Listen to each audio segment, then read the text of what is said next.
Tonight's You and Your Money is brought to you by Arawak Port Development, Caribbean Bottling Company Limited, Leno Corporate Services, Sun Oil Limited, Providence Advisors, Alive, Bahamas Cooperative League, The Financial Voice, and the Bahamas Financial Services Board.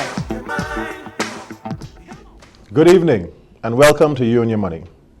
I'm your host for this evening's show, Javon Butler, and our guests in studio this evening are Mr. Edison Sumner, CEO of the Bahamas Chamber of Commerce and Employees Confederation, and Mr. Rupert Pinder, economist. Good evening, gentlemen. Good evening. An exciting week. We now have our budget. Mr. Sumner, in one sentence, and I'm only going to start with one, describe the F&M's first budget in your opinion. In one sentence, I'd say I wouldn't call it optimistic so much, but I would say that it's a cautious budget. Okay. In that they are having to deal with matters that are coming up from the previous administration. So a lot of the budget, I think, is not theirs necessarily, but they had to catch it very quickly because of the time between the elections and the budget being presented. So I think that I would put in this instance that it's a cautious budget. A cautious budget. Yeah. And Mr. Pinder? Well, having gone through it, I guess to borrow a phrase in terms of Harry from the Minister of Finance, I guess holding the line, I think it's status quo. I guess that's the best way you can describe it. And what makes it status quo for you? What did you not see in this budget that you would have anticipated being reflected? For the most part, as I said at the beginning, the Minister of Finance had indicated that they were holding line in terms of spending. One of the things that I would have liked to see in terms of this budget is a real attempt in terms of cutting the level of expenditures, okay. Right? And I know at this stage, in terms of very early in the game, you still have to give an assessment in terms of where you are, et cetera, in terms of expenditure and other commitments. But nevertheless, if you look at, let's say, in terms of the context of, $2.5, $2.6 billion budget thereabouts, even let's say that if you had a nominal reduction or a nominal cuts, let's say $20, $30 million, in the context of a budget of that magnitude, it's not significant, but what it does is that it sends the right signals. Mm-hmm. It sends the signals that you are prepared to do in terms of some more in terms of the belt tightening. It sends a signal that it's not business as usual, etc. Mm-hmm. And certainly in terms of moving, in that direction. One of the things that I do hope is that by the time there is a mid-year review budget, that there would be some changes, more specifically in terms of the expenditures out of it, because every indication, because if you look at some of the reports coming from the international rating agencies, etc., everything points, and also the central bank reports as well, everything points to the need for expenditure cuts. Edison, I'm hearing what Rupert is saying. Mm-hmm. However, you just came out of a campaign, you just won an election. Could the present administration have been so drastic with those reductions in expenditure in such a short period of time? Well, see, I think, yes, but we have to separate what we saw and heard as campaign rhetoric, mm-hmm. political rhetoric on the campaign trail. You're always optimistic in those areas, right? You're always going to find what you see as being the best fit for your government. But the reality is when you come into office, then the reality of the situation hits you because now you're being exposed to information that you would not have had before. Okay. Now you're going to be exposed to facts like the money really isn't there that mm-hmm. you're talking about. You're going to find out where monies have been spent, where expenditures have gone out, where revenue is coming in. So once you have the reality of the situation before you, you have to necessarily adjust your expectations, right? I mean, you talk about monies. We're looking at $750 million being borrowed. Yeah. Could you explain to our viewers what exactly that implies, entails? How is that broken down? Well, it's a hell of a lot of money. Right? That's the first thing. You're talking about 10% of the annual budget for the country, mm-hmm. right?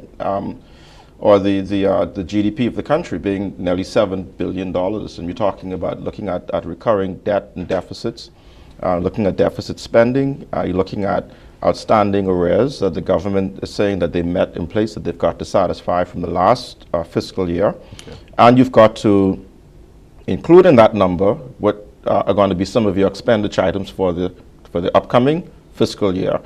So what you have going on then is a announcement by the Minister of Finance saying that they've met the cupboard bare. They've got to borrow money now to satisfy outstanding creditors, and they've got to also have funds in place to fund their plans and projects for the next fiscal year. But I think what we are likely to see happen is that after their first, say, either 6 months in office or the first full year, that you're likely to see a very different budget in the future, because now they would have had the opportunity to sort of align their objectives with their reality, and deciding now what it is that we can afford to do, how are we going to deal with the deficits, how are we going to deal with the debt that the country has. We've just increased our debt by $750 million, and that is going to take some time to pay that off. So it's going to be very important for us, from the private sector and from the country at large, for the government to demonstrate exactly how they intend to service that debt. And when you talk about the fact that the credit rating agencies are due back in country within the matter of weeks, they're going to have to very clearly articulate to them as well, when you talk about Standard & Poor's and Moody's, they're going to have to very clearly articulate how they expect to deal with the deficits, how they're going to manage the tax infrastructure of the country, how they're going to increase revenue for the country as well. And that's going to be necessary for us to avoid another potential downgrade if we don't have this in place. The question I would pose is this. Standard & Poor's, Moody's, when they come and now we have a new administration, what is the position they're going to take? Is it business as usual? You've shown me how it is you wish to tackle this debt. Or is it that they're going to say, okay, we're going to give you a 6-month, 9-month wait-and-see period? What traditionally happens? It's only reasonable for them to give the new administration time to get their feet wet. But there's also not going to cause for that to be an excuse, because when you come into office, nothing new, right? We've gone down this road before. We've got history behind this before. The downgrades that we experienced in the country happened long before Matthew and Joaquin, right? So we've got to consider those as well and decide how we're going to manage the fiscal infrastructure. But I think they may give them, some pause to get them fully circulated and get them into the system properly. But I'm not sure how long that honeymoon is going to last. Let's pick that up after the break. Sure. This is You and Your Money. We'll be back after this quick commercial break. So who really own the Nassau Container Port? Boss, that's easy. The government. I do. I do. I do. I do. And one day, he will too. I do. Knock knock. Here at the Nassau Container Port, we've diversified our ownership to give hardworking Bahamians a piece of the economic pie. And we'll continue to grow so that we can give you a consistent return on your investment. That's our promise. Darling, I was made for you.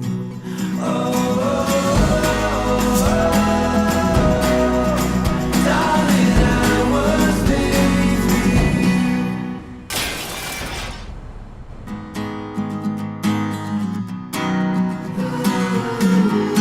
The one thing that is true, darling, I was made for you.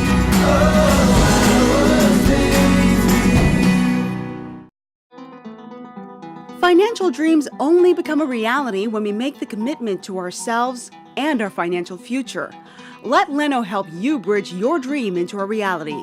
Leno Corporate Services offer individual retirement plans, pension administration, investment management, brokerage and trading, accounting, payroll, and corporate services.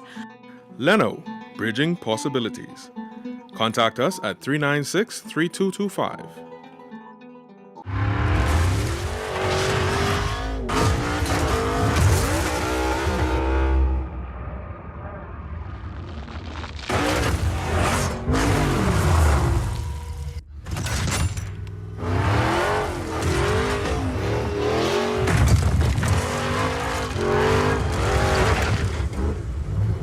The performance speaks for itself. Pennzoil Synthetics, made from natural gas. Make the switch. You bring passion, and we bring world-class infrastructure and innovation that's designed to help your business grow. You have determination. We've got your back with a super-fast LTE network, giving you access to whatever you need, when you need it.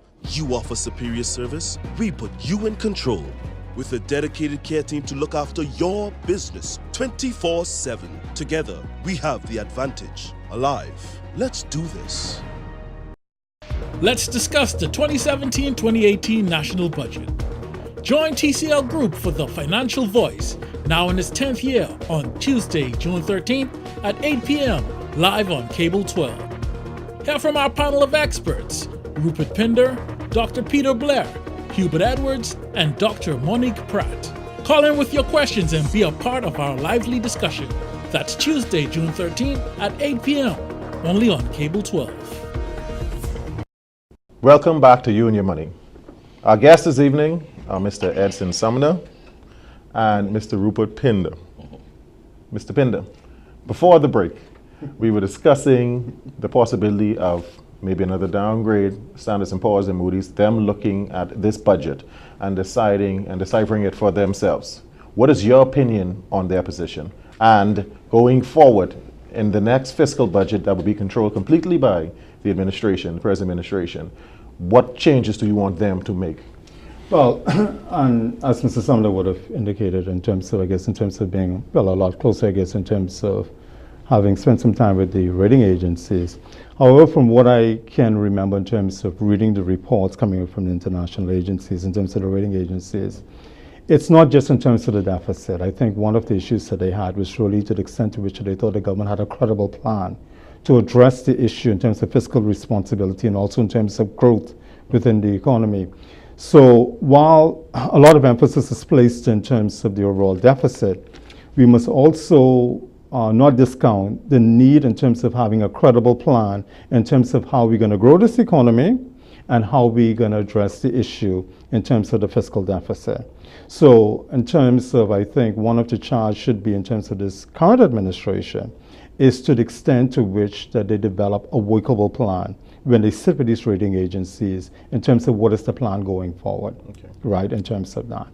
One of the things that we said during the break is that we were trying to put some context in terms of the $700+ million deficit. And you mentioned that right? that is unsustainable. In my view, we cannot continue to add to the national debt at this rate.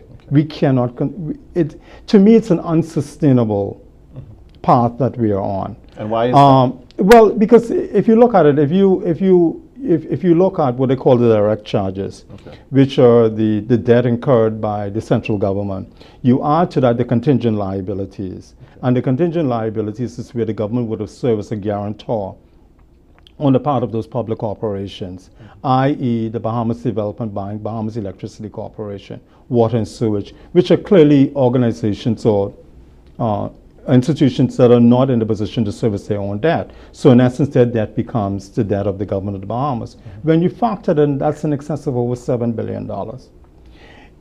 If you have a deficit of over $722 million, that is added directly to the country's national debt.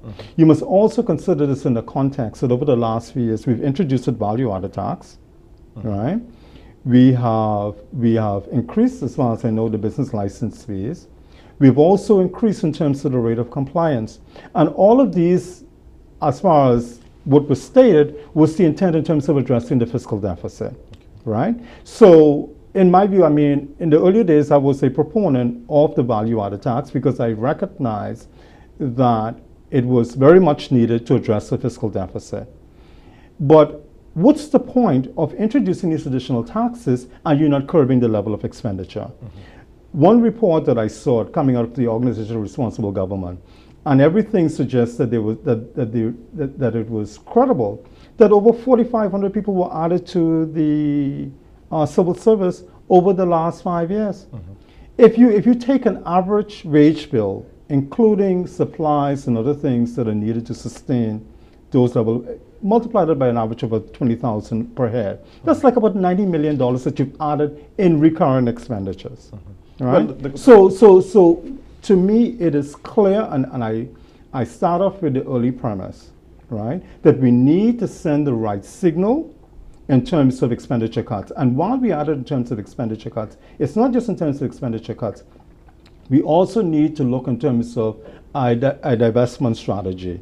And that is in terms of the extent to which we look at some of these public corporations that are obviously to the extent to which we can farm out some of these services to the private sector, starting with the Bank of the Bahamas. And I've seen within the budget that there is discussion in terms of privatization and in terms of a divestment.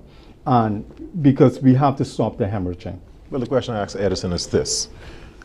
We are talking about reducing the debt. We're talking about eliminating a deficits going somewhere down in the future, in the near future.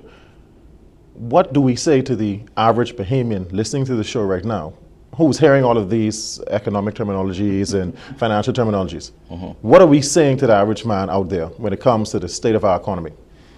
Well, I think what the message a lot of them are getting is what's in it for me, or how can I benefit from what's going on with the national budget, right? We heard some pronouncements on the campaign trail about, for example, the elimination of VAT on bread basket items. Correct. Okay. Now, it sounded good, and it would have been good, I suppose, for consumers, you and I, who go into the stores and we purchase these products every day. But the reality of it is, and the practicality of it is, that it wasn't a very practical solution. It could not happen, particularly in this term or in this financial year. So, for us then, for the average man out there who are listening to this and who some of them may not understand all this economic jargon and all this other stuff going on, it's really going to be, let's see how we can break it down to the lowest common denominator, so that whether you are a PhD or a primary school student, you're able to understand what's happening with this budget. So it's important to keep this as simple as possible, keep the language simple, keep the documentation simple, keep the communication simple, right? Leave the high-level discussions when you go into closed doors with like-minded individuals. But while I'm at it, I want to just pick up on something quickly that he talked about that I'm a strong proponent of, and that is that I do not think that government ought to be in business. Agreed. Right? When we talk about the public corporations, I think that this new administration has a wonderful opportunity to begin the process of divesting itself of the public corporations, right? And it's unfair, in fact, when you look at, if we were to have anti-competitive rules, it would be unfair for the government to be in a space competing against private sector. It doesn't make any sense. The government should be there to regulate, set policy, ensure that those of us who operate in the private sector are adhering to the rule of law. They should be the ones held accountable to others who are involved in business. But how can you, it's almost like you are running an enterprise, you're policing yourself, you're funding yourself, you are competing against others who are paying you a license to be in government and financing your budgets, etc. But then you're competing against the very entities who are supposed to be supporting your establishments. We're going to pick this up after the break. Yeah. This is You and Your Money. We'll be back after this brief commercial break. You bring passion, and we bring world-class infrastructure and innovation that's designed to help your business grow. You have determination. We've got your back with a super-fast LTE network, giving you access to whatever you need, when you need it. You offer superior service, we put you in control. With a dedicated care team to look after your business 24/7. Together, we have the advantage. Alive. Let's do this. Let's discuss the 2017-2018 national budget. Join TCL Group for the Financial Voice, now in its 10th year, on Tuesday, June 13th at 8 p.m. live on Cable 12. Hear from our panel of experts, Rupert Pinder, Dr. Peter Blair, Hubert Edwards, and Dr. Monique Pratt. Call in with your questions and be a part of our lively discussion. That's Tuesday, June 13th at 8 p.m. only on Cable 12.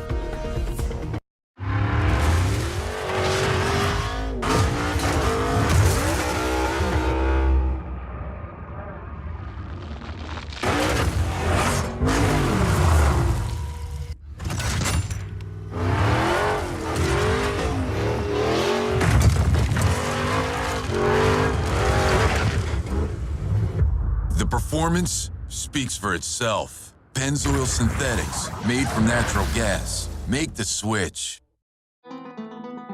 Financial dreams only become a reality when we make the commitment to ourselves and our financial future. Let Leno help you bridge your dream into a reality.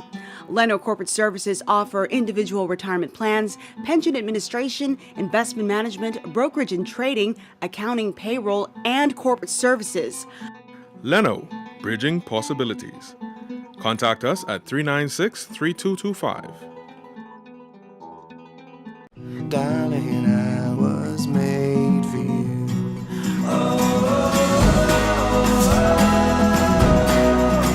Darling, I was made for you.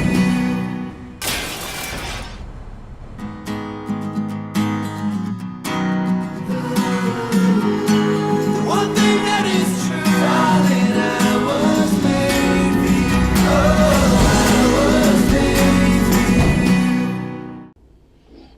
Welcome back to You and Your Money. Our guests this evening are Mr. Edison Sumner and Mr. Rupert Pinder. Mr. Sumner, before the break, we were talking about the government, how vitally involved or engaged they are within the economy in terms of investments, in terms of the amount of staffing they have. The question I pose is this: has the government reached out to the chamber since coming into office? And what approach, what partnerships, what relationships are they looking going forward for the chamber to offer advice on behalf of the private sector? Yes, the government has reached out. Okay. We have already met with a number of ministers, including the Deputy Prime Minister. We expect to meet with the Prime Minister this week. That's on our schedule. And so we're making our rounds. So the chamber's always had a, well, especially in the last several years, we've had a very dynamic relationship with the government, an open door policy. They call us when they want to talk about certain things. We reach out to them and we want to raise issues. We expect that relationship to continue. And the fact that you've got so many businessmen who are now sitting in Parliament. And former chamber members. And former chamber executives, not just members. These are former executives. I mean, the DPM was the president of the Grand Bahama Chamber. The Minister of Tourism was the president of the Bahamas Chamber of Commerce, and we've got two other cabinet ministers who served in the executive of the chamber previously. Okay. So because there are more business people there now, we think that there's going to be a more, they can offer a different perspective, we believe, on some of the issues that are affecting the economy. But yes, the government has reached out. We've reached out to them. We've already had a number of meetings with members of the cabinet. We expect those meetings to continue as we go forward. Is the National Development Plan still on the table? Absolutely. Okay. Absolutely. You cannot take it off the table. I mean, there's been an awful lot of work that's gone into it.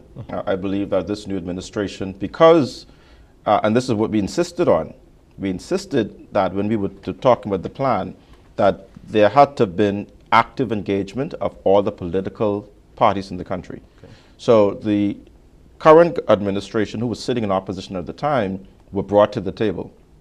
They were engaged in the process of the National Development Plan, so they understood the process.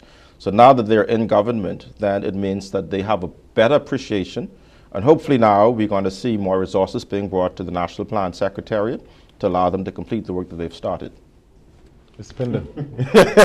I don't think there's anything for me to add. What advice would you give this new government, Mr. Pinder? They have a budget.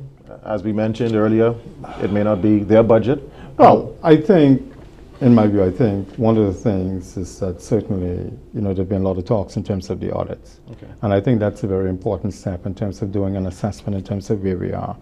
Hopefully, I think, there should be a better handle, I think, by the time we get to the mid-year review. Okay. Hopefully, you'll be able to, there should be some evidence in terms of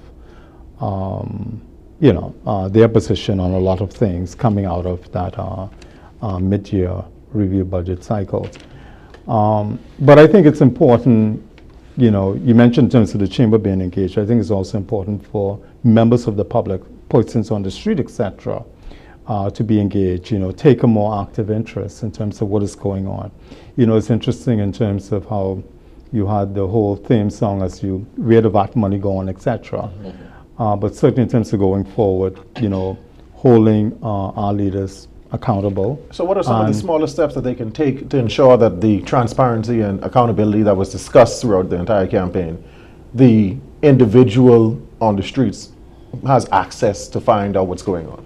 Well, one of the things here is that I think what should happen, just going, for example, in terms of the Ministry of Finance's website, I think it can be a little bit more user-friendly. Okay. right, in terms of some of the highlights, in terms of what's going on, in terms of the spending. Because, I mean, if you look at it, today a lot of persons have access by way of the internet just on their mobile phone. And so to the extent to which the information can be more readily available, because despite the fact that newspapers are relatively cheap, there's still a lot of persons, surprising, who don't read the papers, right? And so I think to the extent to which information become more readily available in more usable format, hopefully they can put that sort of information. To your knowledge, the tenders board, is there anywhere that the behemoth can go to see what is being put to tender, what has been bid upon, who's received contracts? I mean, I'm not aware of that. Something that we should look at if it isn't in place. But again, I mean, that's the sort of thing that perhaps, I mean, through the government websites, particularly in the case of the Ministry of Finance, because, you know, again, if you look at the central bank as an example, I mean, a lot of the data with respect to the monetary data, etc., is not necessarily the sort of data that the average person can necessarily appreciate. But certainly in terms of the Ministry of Finance on the fiscal side of it, I think that there is, you know, I think there's more that can be done to make that website more appealing and more user-friendly. Mr. Sumner, I'll let you wrap up. The Chamber, what does the Chamber wish to see going forward, as well as how do small to medium-sized businesses become involved and engage with the Chamber? That is the actual argument right there. We believe that emphasis and resources being put into the development of the SME sectors in the country, small and medium enterprises, is where this country needs to focus a lot of its resources and attention now. Because that is where the economy can grow. If we look at developing small businesses, developing entrepreneurs, we're talking about implementing a national apprenticeship program. We're talking about the development of a National Productivities Council. We've been talking about the development of a National Innovation and Competitiveness Council in the country. But if we can put the resources now, and I'm very pleased to see that they have increased the budget to the Venture Capital Fund fivefold in this one. So there's a lump sum payment, I think, going to the fund, which is fantastic. So if we can put the effort now and the emphasis on developing our small and medium enterprises, clearing the way for them to become successful, weeding out all the bureaucracies and the impediments that they're facing every day, that is where I think we can grow the economy. And it's being grown through entrepreneurship, small business development, trade facilitation, exporting trade services and goods where we can manufacture those goods, and looking at ways that we can bring more resources and business into the country. Because if we export ourselves, then we're bringing capital back into the country. So in my view, and the view of the Chamber, small business development is really where the focus of this government should be. And that is the way that we can get to grow the economy. We can diversify our economy through the development of these small businesses. But we also now need to spend a lot more time training our people, skills and productivity development. Like I said, the National Apprenticeship Program is a wonderful thing that we're developing at the moment. The National Tripartite Council should be put to greater use as well, where there's this partnership between the government, the workers, and the employers. And let's use that mechanism to continue to grow the dialogue that exists currently between these entities and these social partners. And if that happens, then I think we can see the economy starting to take a lift. It's not going to happen overnight, right? We didn't get into this situation overnight. It took us 40 years to get here. But I think we can accelerate our growth out of it by putting in place proper fiscal rules. And to answer your other question briefly, the way that you can deal with that issue about transparency is let's enact and put into force the Freedom of Information Act. Let's get the fiscal rules going. Let's get the transparency and accountability part of that enacted quickly. And let's hold the politicians, the cabinet ministers, senior government officials to account for their actions in government. Everything can be disclosed, but at least let's engage, as Rupert said, the public more, civil society, and private sector business community. Ladies and gentlemen, this has been another wonderful episode of You and Your Money. I want to thank Mr. Sumner. Thank you. It's been a pleasure. And Mr. Pinder. I've learned a lot this evening, gentlemen, and I hope to have both of you back as guests. I look forward to it. Thank you. I've been your host, Javon Butler. Have a wonderful evening. Tonight's You and Your Money was brought to you by Arawak Port Development, Caribbean Bottling Company Limited, Leno Corporate Services, Sun Oil Limited, Providence Advisors, Alive, Bahamas Cooperative League, The Financial Voice, and the Bahamas Financial Services Board.